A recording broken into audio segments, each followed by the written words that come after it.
पहले से अपने पुता हुआ उनके मुंह पे। कोविड के दौरान इस पूरे देश में सबसे ज़्यादा संकट, सबसे ज़्यादा कष्ट, सबसे ज़्यादा अव्यवस्था कुव्यवस्था कहीं हुई तो बिहार में हुई। और उस समय मंगल पांडे बिहार के स्वास्थ्य मंत्री थे। उस आदमी को कम से कम इतना जरूर होना चाहिए था कि हम जीवन में कभी स्वास्थ्य मंत्री नहीं बनेंगे, फिर स्वास्थ्य मंत्री बन के फिर बड़ी बड़ी बात करना। और अभी आपने देखा कि पीएमसीएच में कितनी विभत्स घटना हुई है, और फिर भी इन लोगों को ना लोक इलाज कोई है नहीं, ना शर्म है। इनको कम से कम स्वास्थ्य मंत्री को तो इस्तीफा देना चाहिए। भाई किसी दलित समाज की नाबालिग लड़की, उसके साथ रेप हुआ, 4 दिन तक वो महिला मुजफ्फरपुर के अस्पताल में परेशान रही, उसको पीएमसीएच में लाया गया, वहाँ पूरे दिन उसको एडमिशन नहीं मिला। और स्वास्थ्य मंत्री, मुख्यमंत्री, मतलब ऐसे लग रहा है कि ये सब शून्य हो गए। गया में भी दबंगों ने एक डॉक्टर को बांधकर पीटा। सर, डॉक्टर महिला है। अरे भाई, सुपरिटेंडेंट को हटाए। सुपरिटेंडेंट को हटाने से क्या होगा? हेल्थ मिनिस्टर का नहीं हटना चाहिए? सुपरिटेंडेंट को क्यों हटाने से क्या होगा? सुपरिटेंडेंट को हटाने से क्या? सुपरिटेंडेंट जो थे पीएमसीएच के, वो 3 बार से एक्सटेंशन उसको दिया गया था उस आदमी को। आपको तो जानकारी होगी, पत्रकार हैं आप। वो आदमी रिटायर्ड हैं पहले के, उनको 2 बार या 3 बार एक्सटेंशन देके वहाँ पर रखा गया है। तो किसने रखा है आप लोग जानते होंगे। नहीं, आप सुनिए, आप मुझे बताइए कि जो अफसर रिटायर हो गया, उस अफसर को अच्छे काम करने के आधार पर एक्सटेंशन देकर आपने पीएमसीएच में रखा है, और पीएमसीएच में ये घटना होती है, तो उस अफसर का दोष है कि उस अफसर को जिसने एक्सटेंशन दिया है उसका दोष है? तो जो लोग एक्सटेंशन दिए थे सुपरिटेंडेंट साहब को, उन पर भी तो कार्रवाई होनी चाहिए। सर आप कुछ दिन भाई, नैतिकता का क्या बात है? यहाँ तो मुंहजोरी है, शर्म भी नहीं है, लज्जा भी नहीं है, और ये भी नहीं कह रहा है आके कि भाई हम अपनी इस गलती पे शर्मसार हैं, हम इसको सुधारने का प्रयास करेंगे। हर दिन ये घटना हो रही है।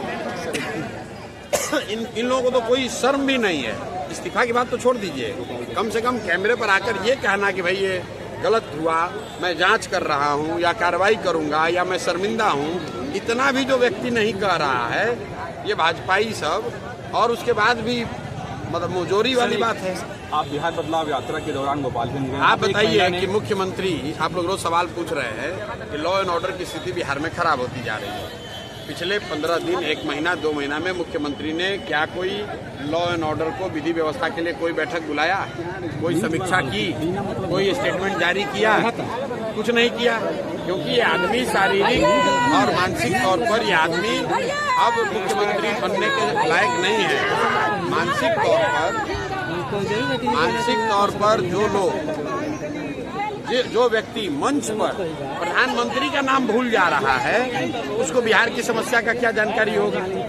मंच पर बैठे हुए हैं, बगल में प्रधानमंत्री है, और साहब भी दूसरे आदमी अटल बिहारी वाजपेयी को प्रधानमंत्री बता रहे हैं। चिराग पासवान भी अपने सरकार पे सवाल उठा रहे हैं कि मुख्यमंत्री जी अपनी चुप्पी तोड़िए, जो लॉ एंड ऑर्डर की स्थिति। अरे भाई, तो चिराग पासवान जी तो खुद ही सरकार में है, तो खाली मुख्यमंत्री जी पर ही सरकार में नहीं है। अरे मेरे भाई, बिल्कुल के एनडीए के केंद्र की सरकार में है, उनकी पार्टी यहाँ सरकार में, उनके साथ अभी इसी नीतीश कुमार के साथ चुनाव लड़ेंगे।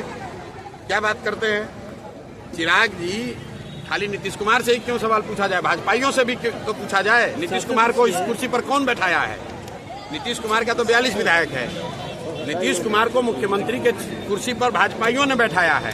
स्वास्थ्य मंत्री भाजपा का है, राजस्व मंत्री भाजपा का है, और अगर दाखिल खारिज में लूट मचा हुआ है, जमीन के सर्वे में घोटाला हो रहा है, तो राजस्व मंत्री से क्यों नहीं सवाल पूछा जा रहा है? भाई, ये दिलीप जायसवाल यही तो अभी राजस्व मंत्री थे।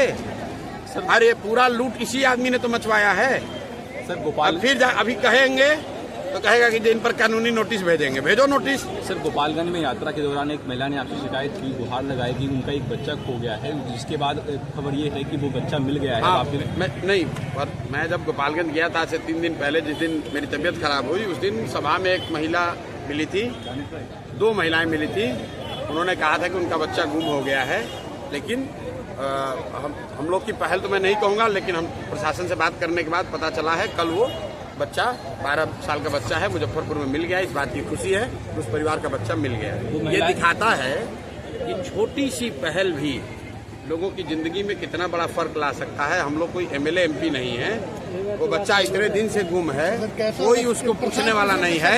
एक फोन हमने किया और वो बच्चा शाम तक मिलके आ गया, मुजफ्फरपुर से सुनकर आ गया। किशोर के सपनों का बिहार कैसा होगा? भाई बिहार प्रशांत किशोर के सपनों का बिहार वो है जो रोज बता रहे हैं। जिस दिन हरियाणा पंजाब से लोग आकर यहाँ नौकरी करेंगे तो हम मानेंगे कि बिहार बन गया बढ़िया।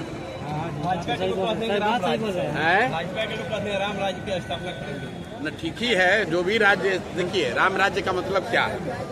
जहाँ 100 में 80 आदमी दिन में 100 रुपया नहीं कमा रहा है तो कौन राम राज्य?